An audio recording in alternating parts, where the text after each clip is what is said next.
Welcome to MSS Mentorship and Online Classes. I am Mohamed Sheikh Sise, your tutor and your mentor. Today, we are going to continue IFRS 16 leases. We are going to start looking at how we can account for the lessee. I'm not talking about the lessor. So today, to be specific, we are going to start looking at how we can do the accounting treatment for the lessee. When I'm talking about the lessee, it means the individual or company that has the right to use the asset. I'm not talking about the lessor who actually owns the property. So basically, we are going to look at the concept and how we can account for the lessee.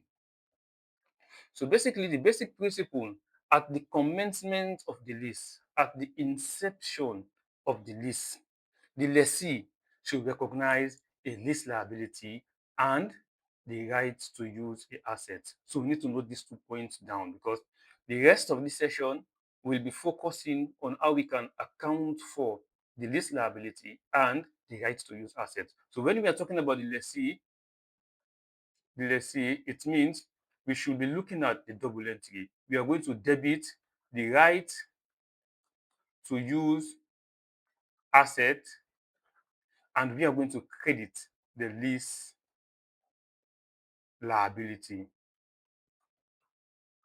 which is very much important for us to understand. So now this is the double entry that we are going to focus in on throughout this section. So now for the initial enjoyment at the start, how are we going to account? How are we going to recognize this particular transaction for the lessee? Now we are going to look at the liability aspect. The lease liability is initially measured at the present value of the lease payments that have not been paid. So now we are going to look at the present value of the lease payment. Very important concept. We are going to look at the present value. Let's assume the lease payment is 5,000 yuans per year, and we are going to pay it for 5 years. So if that is the case, it means we need to calculate the present value of this future lease payment. So what you need to get back of your mind is that when we are talking about the lease liability, we need to discount it to present value because these are all future payments. Now let's understand the concept. Why are we going to debit the right to use assets and why are we going to credit the lease liability?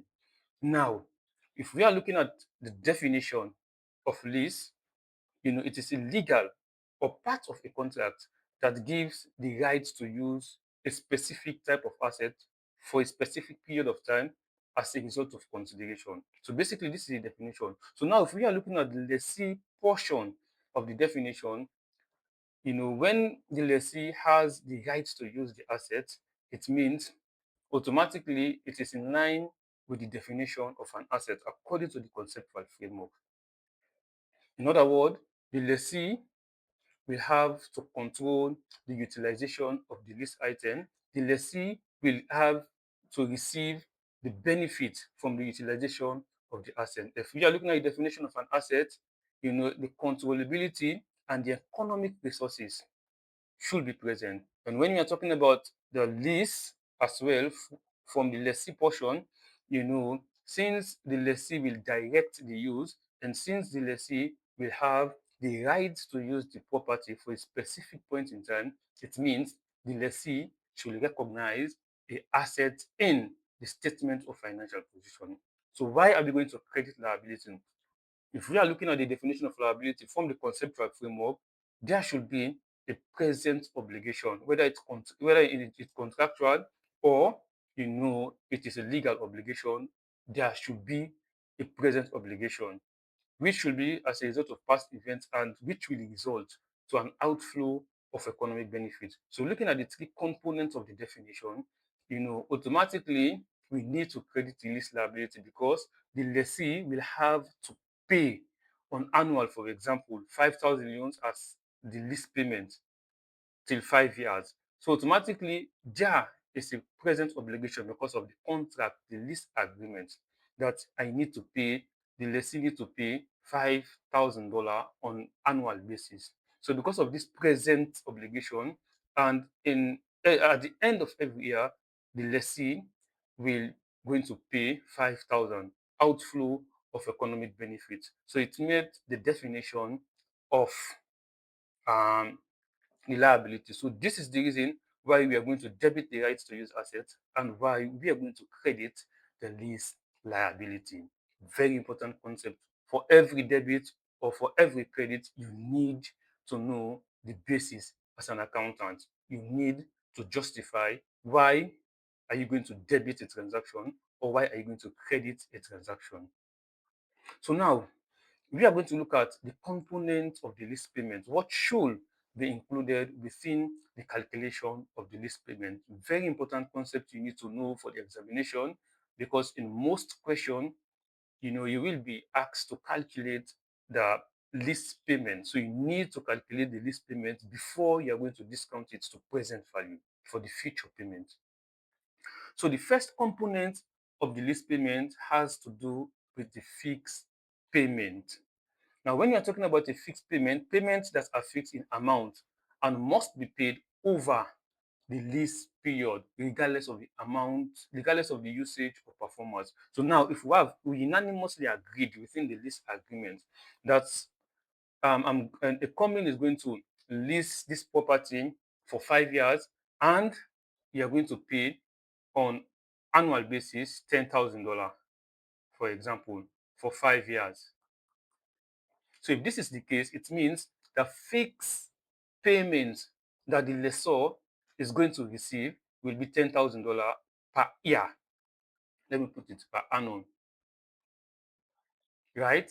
So this is the fixed payment. So now what we are going to do, we are going to include this $10,000 as part of the lease payment, but this is per annum. So we need to, discount it to 5 years so we can able to accumulate the total amount that we are going to pay in 5 years time. So for instance, in year one, we are going to pay 10,000 using the discount factor of 1 plus r raised to the power n. For example, year two, 10,000 multiplied by the discount factor, year three, and so on. So this is how we are going to do to calculate, the present value of the fixed payment. So basically, when talking about fixed payment, it means the payment that we have agreed in the lease agreement, regardless of whether the lease outcome is in line with the performance benefits of the lessee or not. That is not our problem. We have agreed to receive a payment of $10,000 from the lessee. So we need to include this as part of the lease payment. Second point, amounts expected to be payable under the residual value interest. Very important concept to understand. Anyway, let me go to another page so we can able to explain this concept better. So now we are talking about the residual value guarantee. So now let me explain the concept of residual value. By default, the lessor is the actual owner of the property. The lessor has the legal ownership of the property, whilst the lessee has the right to use the property. So this distinction should be made. So what precipitates the concept of the residual value is the fact that at the end of the lease period, let's try to understand, at the end of the lease period, the lessor expect the underlying asset, the lease asset, to retain some amount of value, which is vividly clear. For example, I own a motor vehicle that I'm going to lease the vehicle to the lessor, to the lessee. Now, at the end of the lease period, let's say for 3 years, the lessor, I am expecting the lease asset, to have some value at the end of the lease period. So because of this expectation, this is what precipitates the concept of residual value. So the remaining value the value of the asset after the lease period is what we refer to as the residual value. Very important point. Now, why do residual value arise? It's very clear we need to understand. One, as a result of technological, it is possible, let's assume for a machine, it is possible some components of the machine cannot be functioned based on the technological advancement. So automatically, the lease item value will fall over a period of time. Another example is that there is an excessive, wear and tear, which is obviously clear. For example, if you're talking about the motor vehicle, the mileage, the distance, the utilization of the motor vehicle during the lease period might give rise to a specific reduction in the value of the motor vehicle. Also, it can be a significant fluctuation in the market price. So basically, this is just three examples or basis on which will impact the residual value. So let's look at factors impacting residual value. One, we are talking about the technology. Secondly, we are talking about a significant change in the market price. Then third, we are talking about what is that point again? We are talking about the excessive wear and tears. Very important. So due to these three reasons, it is possible for the residual value to fall. So now this is one reason why the concept of residual value guaranteed is here. So now, what exactly the concept of residual value guarantees mean? The concept stated that for us, the lessee, to protect the property of the lessor or to protect against the risks, lessor introduced the concept of residual value guarantee, requiring that the lessee should compensate the lessor as a result of the utilization of the asset. The lessee should compensate the lessor if the asset value falls below an agreed amount. So basically, if the asset, if the asset value falls below a specific amount, the specific amount is what we refer to as the residual value. If the amount is fall below the specific amount as agreed,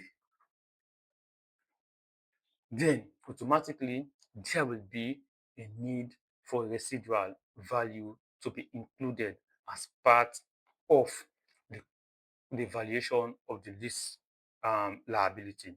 One important reason. Another important reason that we need to consider the residual value, we are looking at how we can share the risks.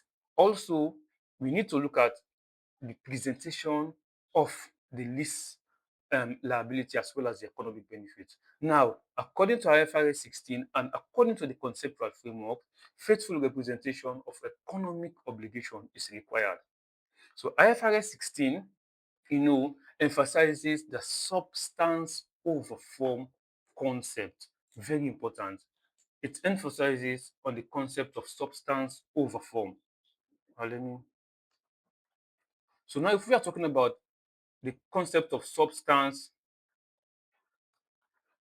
over form, we need to ensure that if the lease liability or a real obligation to make additional payments at the lease period end. Very important.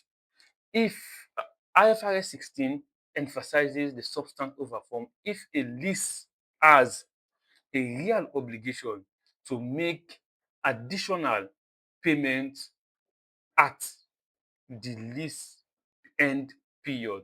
Alternatively, the obligation must be recognized. So now if we are going to look at the faithful representation of the economic obligation, it means it is obviously clear that if the lessor is giving out the right to use the property to the lessee at the end of the lease period, the asset value should be compensated, which is clear. So if the asset value is actually compensated, then it means, you know, the economic benefit, the economic obligation will be crystallized. Also, the residual value guarantees ensure that the lease liability reflects the full economic commitment, not only the periodic rental income or rental payments made by the lessee. So now, if this is the concept, so now when you're talking about the lease, um, the residual value, we need to understand the balancing view between what should be included as residual value or not. Now, for example, let's assume um, let's assume the residual value as agreed is 10,000, for example.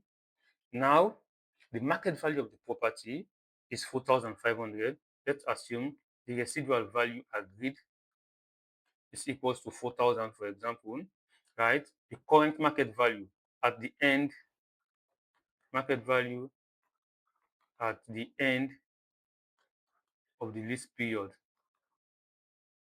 lease term, is equals to 2,500. So it means the residual value to be included will be 4,000, will be 1,500, the residual value.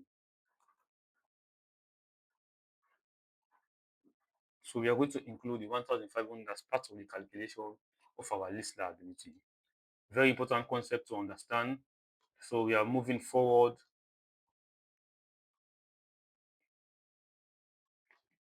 Very good. So another point we need to know, the option to purchase the assets that are reasonable, certain to be exercised.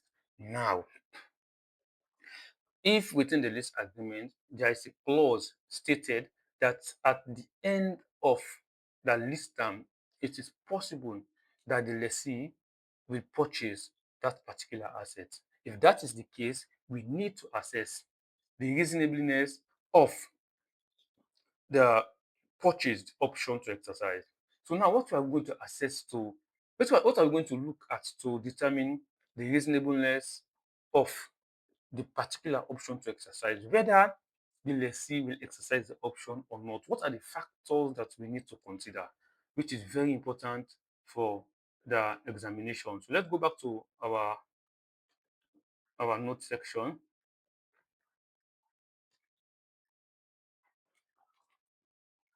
So now we are going to look at option to purchase. We are going to look at how to assess the reasonableness, whether we need to know whether the option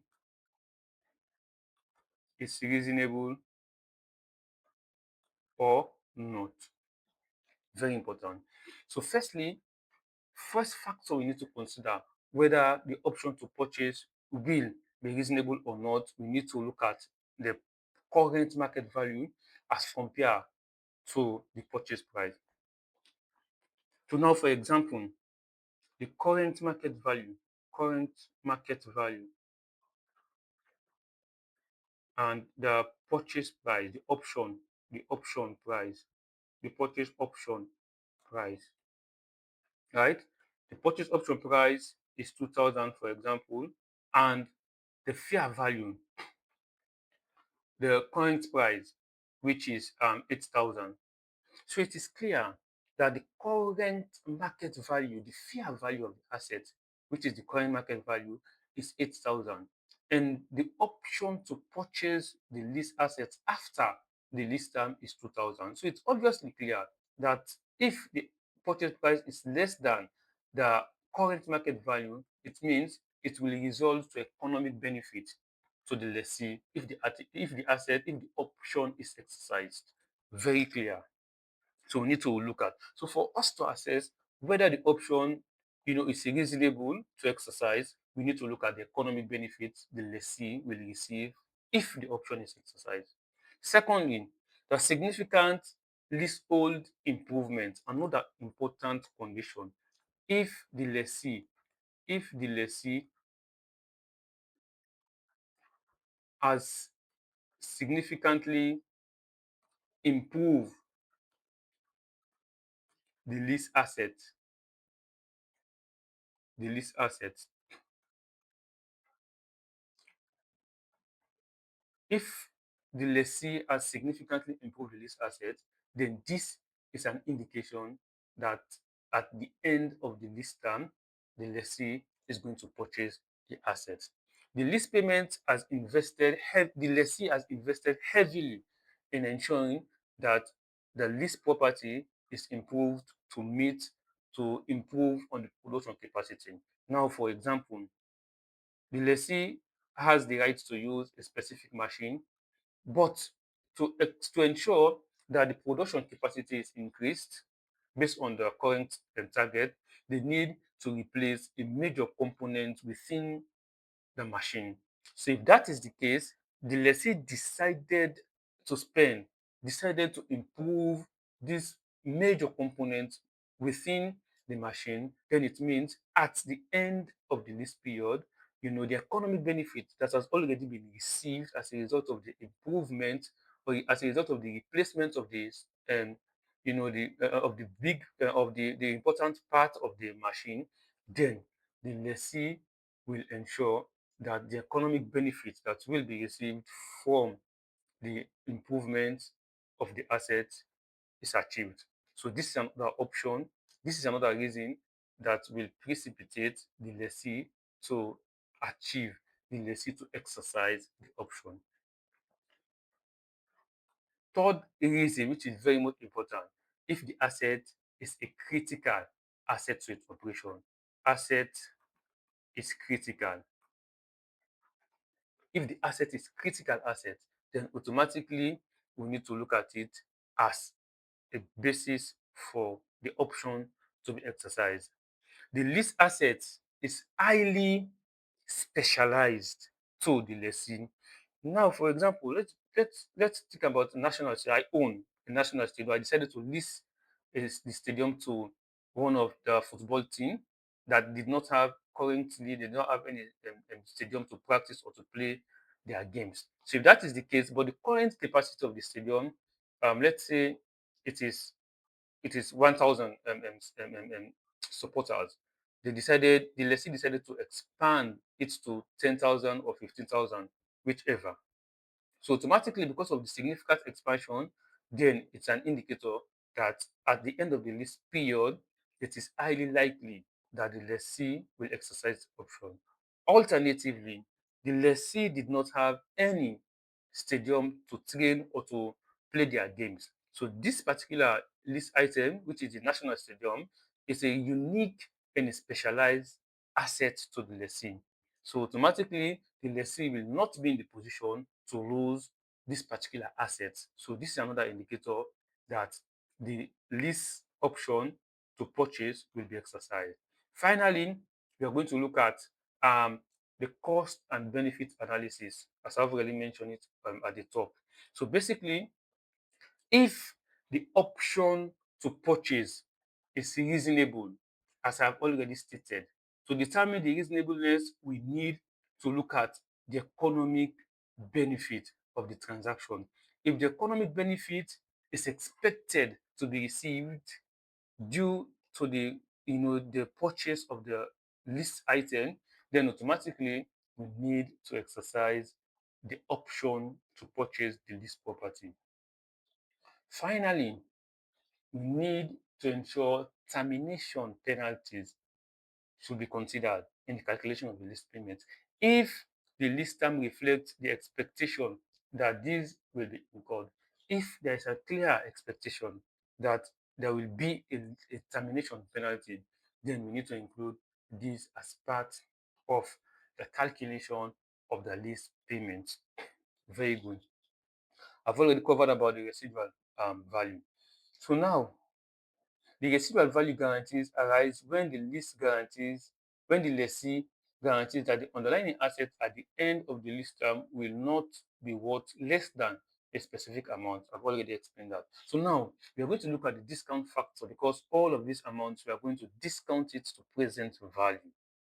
The discount rate applied should be the rate implicit in the lease agreement, clearly stated in lease agreement. Alternatively, if there is if the rate is not clearly stated in the lease agreement, then we need to use the borrowing rate. For example, if we are going to secure fund to purchase the similar type of asset, for instance, the motor vehicle, if we are going to take out a loan to purchase the similar type of asset, then the interest we are going to pay on the loan is what we refer to as the incremental borrowing rate. We are going to use that rate to calculate the present value.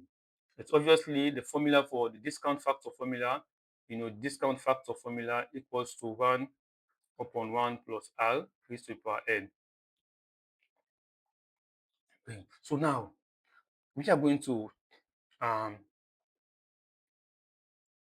we are going to where is it?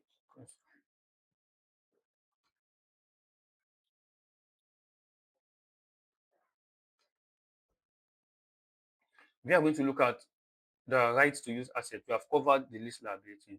We are going to look at the rights to use asset. Now, for the right to use asset, the right of use asset is initially recognized at cost. The initial cost of the right of use asset comprise the components. We are going to look at the lease liability. We are going to look at the lease liability,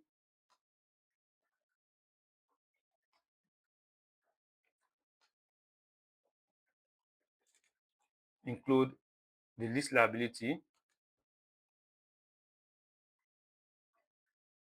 as calculated above. Also, any lease payment made at or before the commencement should be included. Any lease payment, made at or before the commencement of the commencement date. Thirdly, any initial direct cost relating to the lease arrangement, direct cost should be included. Finally, estimated cost of removing or dismantle the underlying asset as per the condition of the lease agreement. Now, let's assume for machinery, within the lease agreement, it's clearly stated at the end of the lease term, the lessee should demolish, should remove, should dismantle this specific type of asset. So now, I've already covered the accounting treatment for dismantle cost under IAS 16, how we can do the calculation. So basically, we are going to look at the future dismantle cost. We are going to discount it to present value. And when we are going to discount it to present value, we are going to debit the asset and we are going to credit the liability. Then on annual basis, we are going to unwind the liability. So for the dismantle cost or the removing cost, the dismantle cost, what we are going to do, we are going to debit the asset and we are going to credit liability. Then on annual basis, we are going to calculate the unwinding, which will increase the liability, and we are going to debit expenses. If you want to understand the concept, you can look at IAS 16. But what we are interested in, we need to know the amount that we are going to debit as part of the right of use asset. Now, any incentive payment received by the lessee are deducted from the initial value of the right of use asset. Any incentive received should be deducted. The lease term, to calculate the initial value of the lease liability and the right of use asset, the lessee must consider the length of the lease term. This is very, very important. It is part of the definition of the lease. The non-cancelable period, you need to understand that. If the lease item is for 5 years, we need to ensure that these 5 years, we are not going to cancel any period. Periods covered by an option to extend the lease if reasonable certain to be exercised. Now, as I already explained in detail, if it is reasonable that we are going to exercise the option then automatically we need to include period covered by the option to terminate the lease if the lease is reasonable certain not to be exercised. Very clear. So now we are going to look at illustration one so we can able to understand um, the calculation relating to the lease. So now let's move to our let's move sorry. Okay. Okay. Let's move. Very good. Let me paste the question. Okay.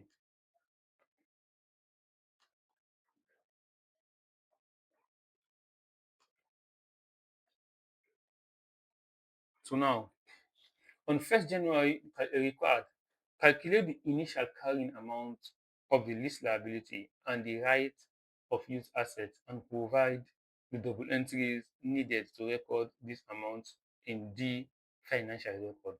On 1st January 2021, Dynamic entered into 2-year lease for Ilori.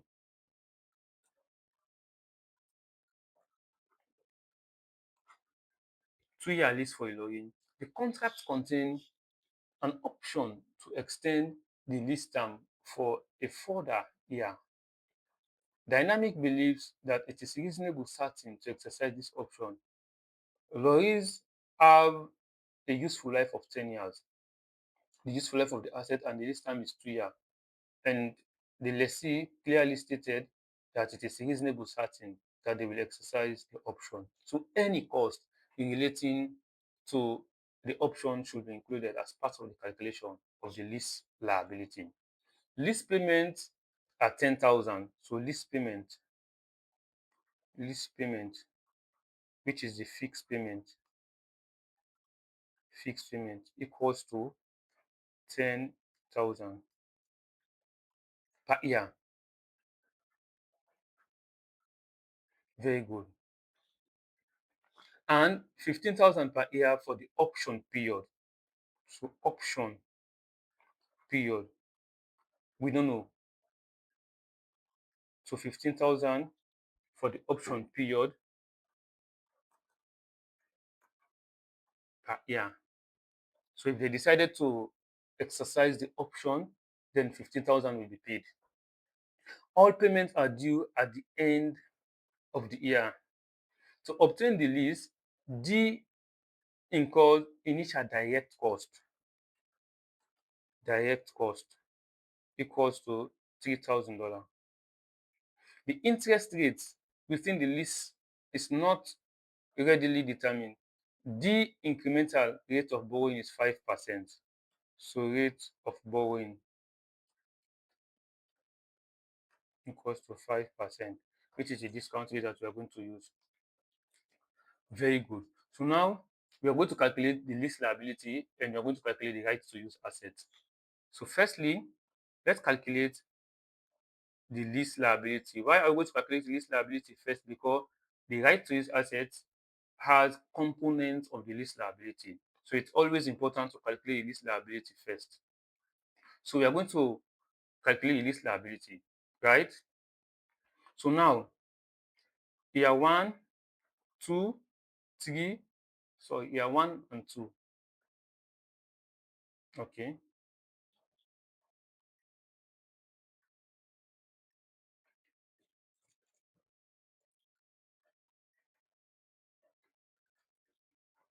So now for year 1, we are going to pay $10,000 multiplied by 1 plus 5% raised to the power 1.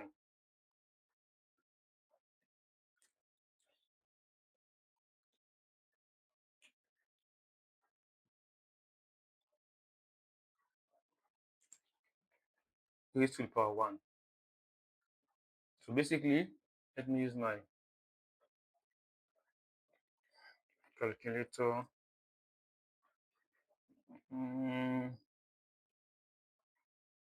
1 divided by 1.05 multiplied by 10, multiplied by 10,000. So it will give a present value of 9523.8.8809.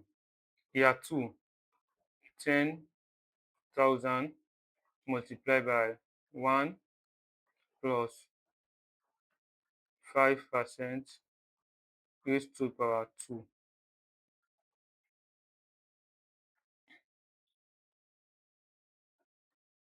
And 1 divided by 1.05 raised to the power, let's make calculation. Raised to the power 2 equals to 1.1025. 1 divided by 1.1025 will give us 0, multiplied by 10,000. It will give us 9070.2947. Very good. So we are going to look at the option to purchase. So now this will be year 3, because we can exercise the option not at year 1, not at year 2, but it is possible for the option to be exercised at year 3 because the lease period is for 2 years. So 15,000 multiplied by 1 divided by 1 plus 5% raised to the power 3. Right? So now 1.05 raised to the power 3 raised to the power 3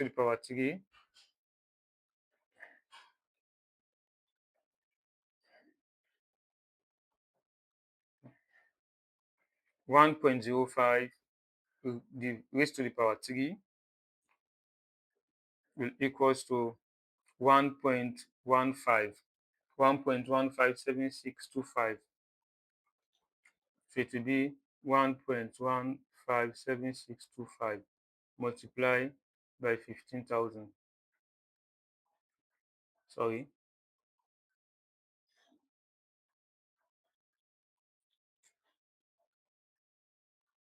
So 1 divided by 1.157625.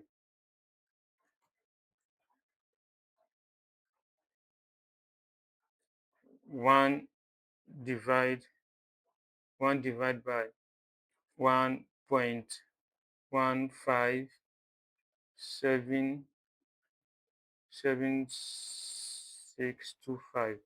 It will give us 0.86 multiplied by 15,000.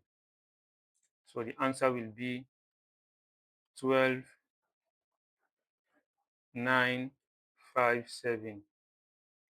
So the total amount for the lease liability will be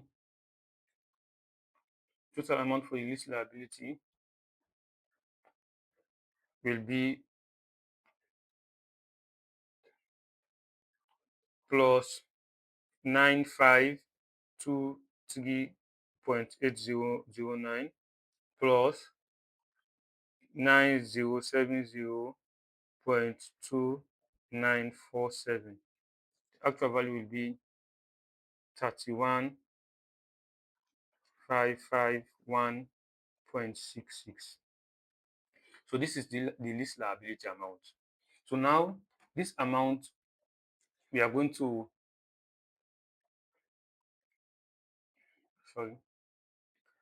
this amount we are going to debit the right to use asset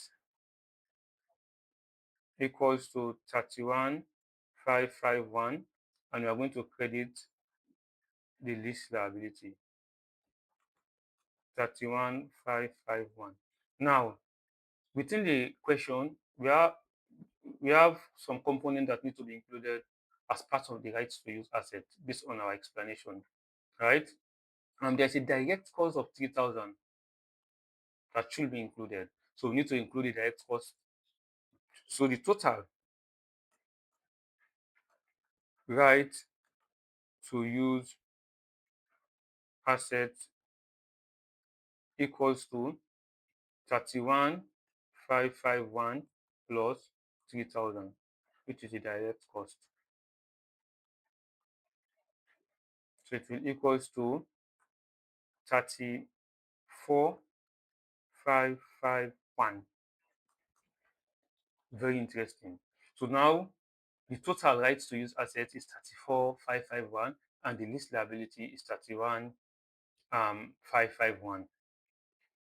So basically, this is the concept we need to know about the calculation of the lease liability as well as the rights to use assets. In our next session, we are going to look at the subsequent measurement. How are we going to account for it in the following year? How are we going to treat this transaction in the following year? It's what we are going to look at. So thank you very much for your time.